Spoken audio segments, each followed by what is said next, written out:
One of the most enduring myths about the Taj Mahal is that what you see represents only half the scheme.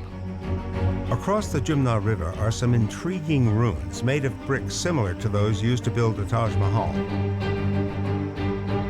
They suggest that the emperor may have had a final spectacular piece of symmetry planned. A second mausoleum. The seed of the idea is in the writings of a Frenchman, Jean-Baptiste Tavernier, who happened to be kind of wandering around India dealing in jewels at the time. And he says in his writing that the emperor intended to build his own tomb on the other side of the river. Over the years, the story of a second mausoleum has developed into the legend of the Black Taj. That Taj, which had no color, got color. It became black. And why it became black and how it became black, nobody knows. But now the idea of a Black Taj Mahal is embedded in everybody's imagination.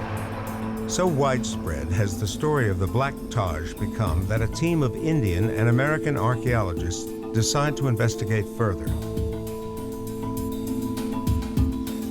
They discovered remnants of some small structures.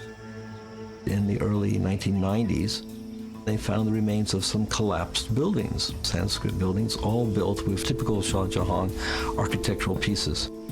These weren't the remains of a second mausoleum, but those of a garden complex.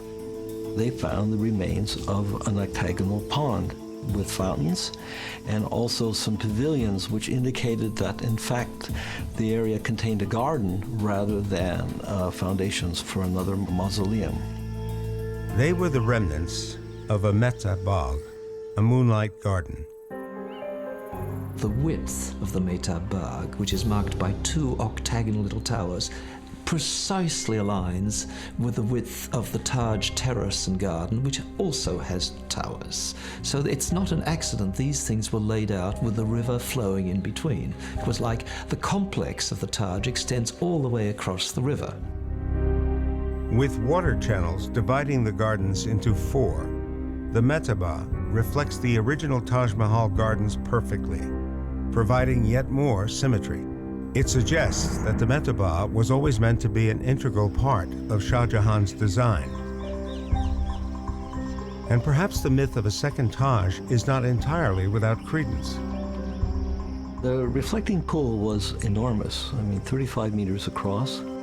When the court was seating in the pavilion on the north side of the reflecting pond, let's say at twilight or in the full moonlight, and looking at the Taj rising above the compound wall and also looking at the reflection in the pond, it would have looked like there were two Tajes.